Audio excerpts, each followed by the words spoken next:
2024 లేదా 25లో డిగ్రీ లేదా బీటెక్ చదివారా? సాఫ్ట్‌వేర్ జాబ్ కోసం ఎదురు చూస్తున్నారా? అయితే కోడ్ జ్ఞాన్ 100 డేస్ కోర్సులో చేరండి, జాబ్ సాధించండి. నమస్కారం మహేష్ గారు. నమస్కారం మ్యామ్. స్పెషల్‌గా మాట్లాడాలి అంటే మేనిఫెస్టేషన్ గురించి మనం మాట్లాడుకుంటాం. అంటే ప్రీవియస్ ఎపిసోడ్‌లో మేనిఫెస్టేషన్ గురించి మనం మాట్లాడుకునే సందర్భంలో ఎవరైనా కూడా ఏదన్నా ఒక ప్రాబ్లమ్‌తో కనుక ట్రోమాలోకి వెళ్ళిపోతే ఆ ట్రోమా వల్ల మేనిఫెస్టేషన్ అనేది జరగదు అని చెప్పడం జరిగింది. అసలు మేనిఫెస్టేషన్‌కి ట్రామాకున్న కనెక్షన్ ఏంటి? ఎందువల్ల ట్రామా ఉంటే మేనిఫెస్టేషన్ జరగదు? Trauma is not what happened outside, it's what happened inside of you. మీ లోపల ఏం జరిగిందో అదే ట్రామా. బయట ఏదైనా జరగచ్చు, దాన్ని మీరు ఏ విధంగా అర్థం చేసుకున్నారని దాన్ని బట్టి అది ట్రామాగా ఉందా లేకపోతే లేదా. సో అండ్ ఆల్సో ఇంకొక పాయింట్ మీరు గుర్తుపెట్టుకోవాల్సిందంటే, trauma is nothing but unprocessed memories. Trauma is not outside situation, unprocessed memories. మీ లోపల స్టోర్ అయిన ఆ మెమరీస్ని దాన్ని ప్రాసెస్ చేయకుండా అలాగే ఉండిపోతే ఓకే, అది ట్రామాగా ఉండి okay. Nothing but negative emotions link అయింటే ట్రామాగా ఉంటుంది.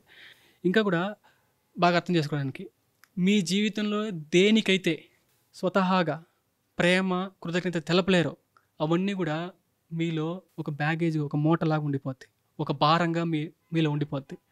మీరు దేనికైతే మీ జీవితంలో చిన్నది కావచ్చు, పెద్దది కావచ్చు, మనుషులు కావచ్చు, సిచ్యువేషన్స్ కావచ్చు, దేనికైతే మీరు కృతజ్ఞత కావచ్చు, ప్రేమ కావచ్చు, జెన్యున్గా తెలుపగలుగుతారో అది మీకు ట్రామాగా ఉండదు, బ్యాగేజ్గా ఉండదు, భారంగా ఉండదు, మీకు అన్లిమిటెడ్ ఫ్యూయల్గా ఉంటుంది. అంటే మీకు ఎలా ఉంటుంది, ఒక ఇంధనంగా పనిచేస్తుంది. అది మిమ్మల్ని ముందుకు పుష్ చేస్తుంది. ఈ ట్రామాని హీల్ చేసుకోకపోతే, ఈ అన్ప్రాసెస్డ్ మెమరీస్ అంతా కూడా హీల్ చేసుకోకపోతే, క్లియర్ చేసుకోకపోతే ఏం జరుగుతుందో తెలుసా? ఫెరారీ కార్ ఉంది మేడం, హ్యాండ్ బ్రేక్ వేసి ఉంది, ఎంత ప్రెస్ చేసినా యాక్సిలేటర్ ముందుకు పోద్దా? పోదు.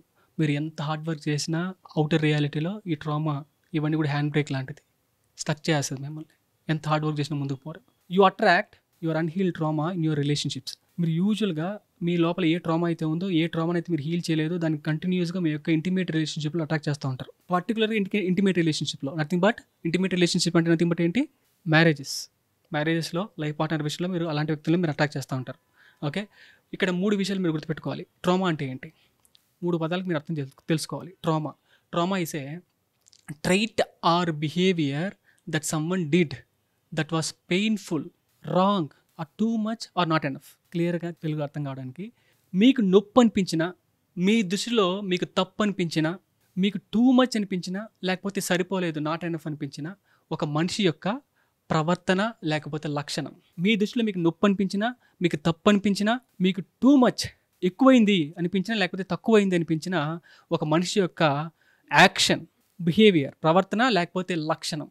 ఎగ్జాంపుల్, కిడితే చేయొచ్చు కానీ ఆ మనిషి ఆ టైంలో అంతమంది ముందు అంతగా క్రిటిసైజ్ చేసి ఉండకూడదు. కానీ మీకు ఎలా అనిపించింది? ఆ టైంలో నొప్పి అనిపించింది, లేదంటే మీ దృష్టిలో మీకు ఏమనిపించింది? తప్పు అనిపించింది. లేదంటే మీకు ఎలా అనిపించింది? చెయ్యొచ్చు కానీ ఏమండి ఆ మాత్రం క్రిటిసైజ్ చేయరా పేరెంట్స్ అన్నాక, లేకపోతే బాస్ కావచ్చు, లేకపోతే బయట వాళ్ళు కావచ్చు, క్రిటిసైజ్ చేస్తారండి. మీరు ముందు పోయేటప్పుడు 10 మంది క్రిటిసైజ్ చేస్తారని చెప్పాను నేను. చేయొచ్చు కానీ మహేష్ గారు అంతా చేసి ఉండకూడదు, టూ మచ్ చేశారు. ఓకే, దీన్నే ట్రామా అంటాం. Trauma is a trait or behaviour that someone did that was painful, wrong, too much or not enough. గుర్తుపెట్టుకోండి. నెక్స్ట్ ఇంకోటి ఏంటంటే కోపింగ్ మెకానిజం.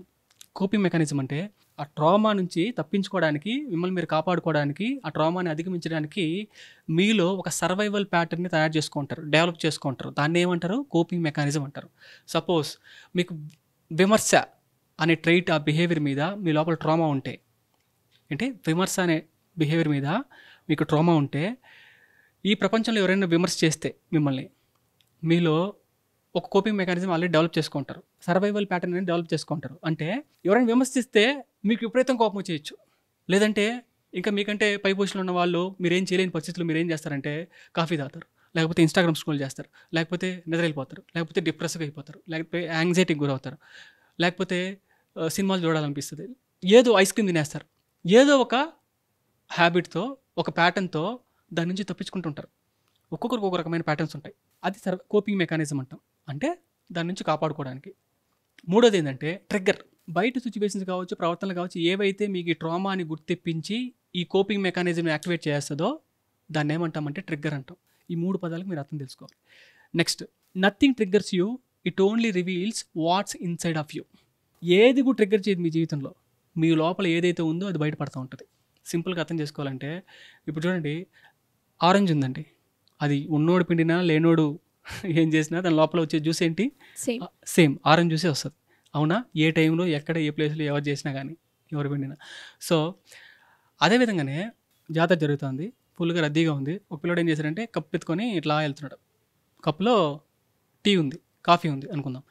సో ఎవరు టచ్ చేశారు, టచ్ చేస్తే కాఫీ వచ్చి పైన పడింది, డ్రెస్ మీద పడింది, డ్రెస్ అంతా కూడా నాశనం అయిపోయింది. అతను కోపం వచ్చింది, అసలు చూసుకోలేవా అని చెప్పి అడిగాడు, తిట్టాడు, గొడవ పడ్డాడు, అరిచాడు.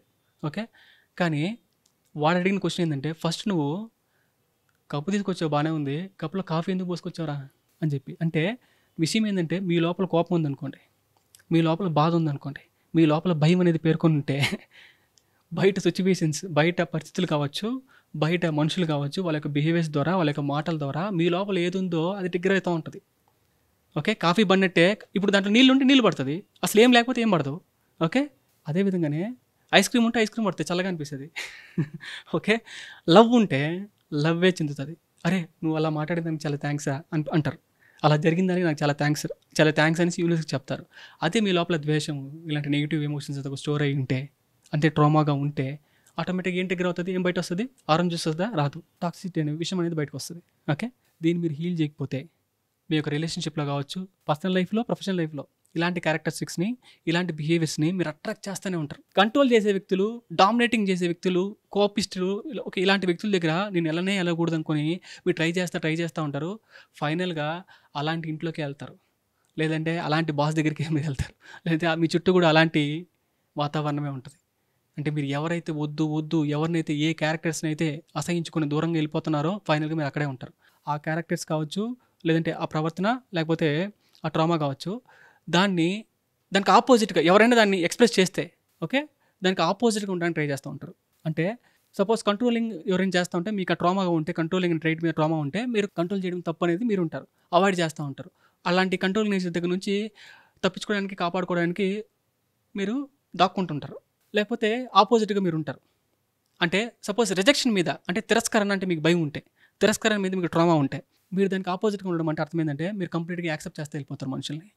దాన్ని ఏమంటారంటే పీపుల్ ప్లీజింగ్ నేచర్ అంటాం, దాన్ని కోపింగ్ మెకానిజం కూడా అంటాం. అంటే నో చెప్పలేరు, ఎవరు ఏమన్నా కానీ ఎక్కడ వదిలేసి వెళ్ళిపోతారు భయంతోనే, అది ఆఫీస్లో కావచ్చు, ఇంట్లో కావచ్చు, అదే నేచర్తోనే ఉంటారు. దీనివల్ల ఏం జరుగుతుందో తెలుసా, ఆపర్చునిటీస్ కోల్పోతారు, ఓకే, రెస్పెక్ట్ని కోల్పోతారు, అండ్ ఆల్సో మీ మీద మీకు మర్యాద అనేది ఉండదు, వాల్యూ అనేది కోల్పోయినట్టు మీకు అనిపిస్తుంది, స్టక్ అయినట్టు అనిపిస్తుంది, జీవితంలో స్టక్ అయిపోయినట్టు అనిపిస్తుంది. బ్యాడ్ న్యూస్ ఏంటంటే ఇది హీల్ చేసుకోవచ్చు. ఓకే, దానికి పర్ఫెక్ట్ ప్రాసెస్ అనేది నా క్లాసెస్లో నేను చేపిస్తాను. ఎప్పుడైతే హీల్ చేసుకుంటారో, ఆ ట్రామాస్ అంతా కూడా క్లియర్ చేసుకుంటారో, ఇంకా మీదట మీకు ఆటోమేటిక్గా అలాంటి ట్రైట్స్ ఆర్ బిహేవియర్స్ మీద గ్రాటిట్యూడ్ అనేది వస్తుంది. ఆ మెమరీస్ అంతా కూడా ప్రాసెస్ అయిపోయి ఉంటుంది. ఇంకా మీదట మీరు అలాంటి ట్రైట్స్ కావచ్చు, బిహేవియర్స్ కావచ్చు, మీరే ఎక్స్ప్రెస్ చేయాలనుకున్నా కానీ మీరు ఎఫర్ట్లెస్గా ప్రవర్తనల్ని, లక్షణాలంతా కూడా మీరు మీ యొక్క ఛాయిస్ అవుతుంది. అండ్ ఆల్సో వేరే వాళ్ళు అలాంటి ప్రవర్తనలు లేకపోతే ట్రైట్స్ని చూపించినప్పుడు మీరు కంఫర్టబుల్గా రాజులాగా కూర్చుంటారు, రాణిలాగా మీరు దాన్ని డీల్ చేస్తారు. అలాంటి వ్యక్తులతో మీరు ఎఫర్ట్లెస్గా డీల్ చేస్తారు, అంతేగాని తప్పించుకొని పోరు. ఓకే, మీకు వాల్యుబుల్గా అనిపించుంటే 10 మందికి షేర్ చేయండి. అండ్ ఆల్సో కామెంట్స్లో హీల్ అని టైప్ చేయండి. థ్యాంక్ యూ అండి, thank you so much Mahesh గారు. చూశారు కదండి ఈ వీడియోపై మీ అభిప్రాయాన్ని కమెంట్ బాక్స్లో పోస్ట్ చేయండి. ముఖ్యంగా మీరు కనుక మహేష్ గారి క్లాస్కి అటెండ్ అవ్వాలి అనుకునేటువంటి వాళ్ళు ఎవరైనా సరే, November 5th నుంచి బ్యాచ్ స్టార్ట్ అవబోతోంది.